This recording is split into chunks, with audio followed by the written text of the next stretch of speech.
පින්වතුනි, රහතන් වහන්සේලා තුල ගත්ත සංසාරික පුරුදු එකිනෙකා තුල එක එක ස්වරූපෙන් දකින්නට ලැබෙනවා. එක සිදුවීමක් දෙකක් ධර්මයේ සඳහන් වෙනවා. එක අවස්ථාවක මහරහතන් වහන්සේ නමක්, නමුත් උන්වහන්සේගේ ස්වභාවය, උන්වහන්සේ බොහෝ දානේ වළඳනවා. උන්වහන්සේ පාත්‍රයේ පිරෙන්නම දානේ පුරෝගෙන වළඳනවා. මේක අනික් ස්වාමීන් වහන්සේලාට මේ දානේ ගන්න ප්‍රමාණය පිළිබඳ යම් නොසතුටක් ඇති වුණා. ඉතින් බුදුරජාණන් වහන්සේ ළඟට ගිහින් කියා හිටියා, ස්වාමීනි භාග්‍යතුන් වහන්සේ, අස්වල් භික්ෂුන් වහන්සේ හරියට දානේ වළඳනවා. මේක හරිම අශෝභන දෙයක්. ස්වාමීනි භාග්‍යතුන් වහන්සේ පාත්‍රයේ පිරෙන්නම දානේ අරගෙන බොහෝ වෙලාවක් දානේ වළඳනවා කියනවා. බුදුරජාණන් වහන්සේ කතා කරලා භික්ෂුන් වහන්සේලා ඉදිරිය අහනවා, භික්ෂුව, ඔබ දානේ වළඳන්නේ ප්‍රමාණවත් ආකාරයෙන්. අනේ ස්වාමීනි භාග්‍යතුන් වහන්සේ, මම දානේ වැළඳුවට ඒ ටිකත් මට මදි කිව්වා. කොච්චර දානේ වැළඳුවත් මේ කුසගින්න අවසන් වීමක් නම් වෙන්නේ නැtei කිව්වා.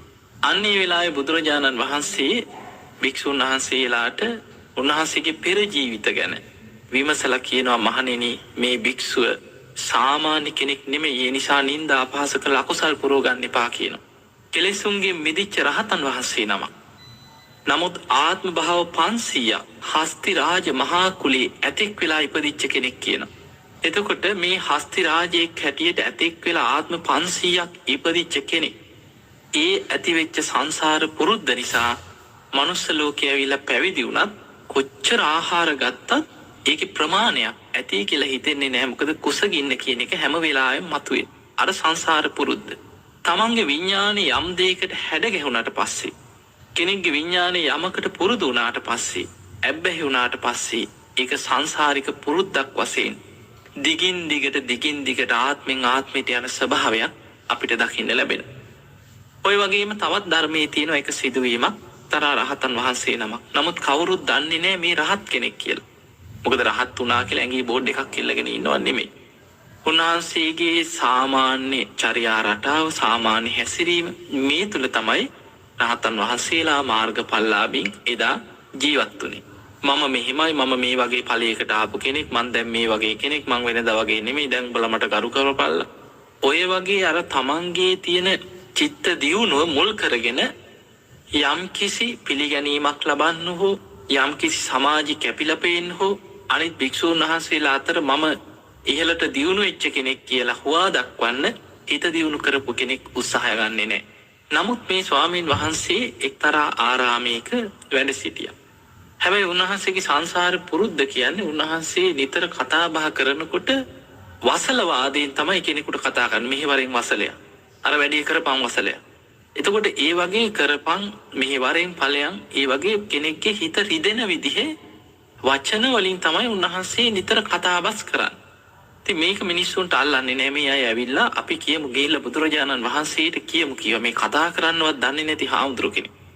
ඉතින් මේ පිරිස එදා ජේතවනාරාමයට ඇවිල්ලා බුදුරජාණන් වහන්සේ මුණ ගැහිලා බුදුරජාණන් වහන්සේට වන්දනා කළගෙන, ස්වාමීනි භාග්‍යතුන් වහන්සේ, අපේ අර අසවල් විහාරස්ථානයේ වැඩ ඉන්න ස්වාමීන් වහන්සේ කෙනෙකුට කතා කරන්නවත් දන්නේ නැtei කියව. වසලයා මේ වගේ නොඑක් විදිහේ පහත් වචන වලින් තමයි කියව කෙනෙකුට කතා කරන්නේ. අන්නේ වෙලාවේ බුදුරජාණන් වහන්සේ මේක අහගෙන ඉඳලා මේ භික්ෂුන් වහන්සේ මේ පිරිස අතරට කැඳෙව්වා. කැඳවල බුදුරජාණන් වහන්සේ අහනවා, ඇත්තද මේ පිරිස කියන කතාව? එතකොට මේ භික්ෂුන් වහන්සේ කියන, අනේ ස්වාමීනි භාග්‍යතුන් වහන්සේ, මගේ හිතේ කිසිම කෙනෙක් ගැන ඇලීමක්, ගැටීමක්, තරහක්, ද්වේෂයක් පිහිටන්නේ නැtei කිව්වා. බුදුරජාණන් වහන්සේ බලලා කියනවා, මහණෙනි, මේ කෙනා ආත්ම 100 ගණනක් බ්‍රාහ්මණ මහා කුලේ ඉපදිච්ච කෙනෙක් කියනවා, බමුණෙක්. එතකොට අර බ්‍රාහ්මණ මහා කුලේ ආත්ම 100 ගණනක් ඉපදෙනකොට ඒ බමුණන්ගේ ස්වභාවය තමයි අනිත් අයට, ඒ පහත් කුලවලා ඊළඟට නොඑක් විදිහයට වසලවාදීන් තමයි උන් කතා කරන්නේ. ඒ තමන්ගේ තිබ්බ ආත්ම ගණනාවක් තිස්සේ විඥානයේ ගොඩනැගිච්ච ඒ චරිත ලක්ෂණ තමයි ඒ පෙන්නුම් කරේ බුදුරජාණන් වහන්සේ වදාළ. නමුත් මේ කෙනා හිත කෙලෙසුන්ගෙන් මිදිච්ච රහතන් වහන්සේ නම.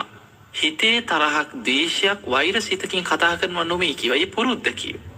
එතකොට අපිට පේනවා එක පුද්ගලයන් තුළ මේ සංසාරික පුරුදු කියන ඒවා විඥානයත් සමග සංසාරේ ගමන් කරන ස්වභාවයක් දකින්න ලැබෙනවා.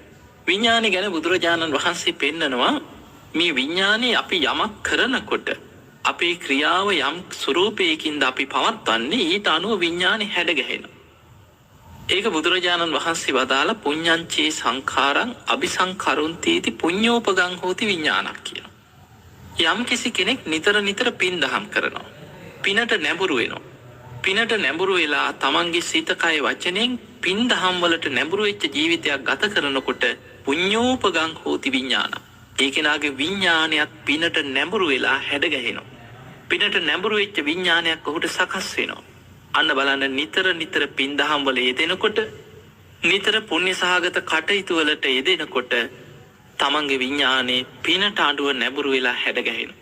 ඒ වගේමයි බුදුරජාණන් වහන්සේ පෙන්නනවා අපුඤ්ඤංචේ සංඛාරං අபிසංකරොන්ති අපුඤ්ඤෝපගං හෝති විඤ්ඤාණ. යම් කිසි කෙනෙක් නිතර පව් කරනවා අකුසල් කරනවා.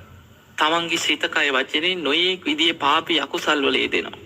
එහෙම කරන්න හැම වෙලාවෙම ඔහුගේ හිත කය වචනේ මේ තුන්දොරම ක්‍රියාත්මක වෙන්නේ අකුසලයකට නැඹුරු වෙලා. හැම වෙලාවෙම ඔහු හිතන්නේ අකුසලයක් කරන හැටි පාපී ක්‍රියාවක යෙදෙන හැටි.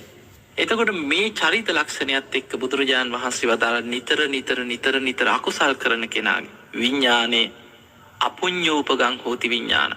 අකුසලයට නැඹුරු වෙච්ච හිතක් විඤ්ඤාණයක් ඔහුට සකස් වෙනවා.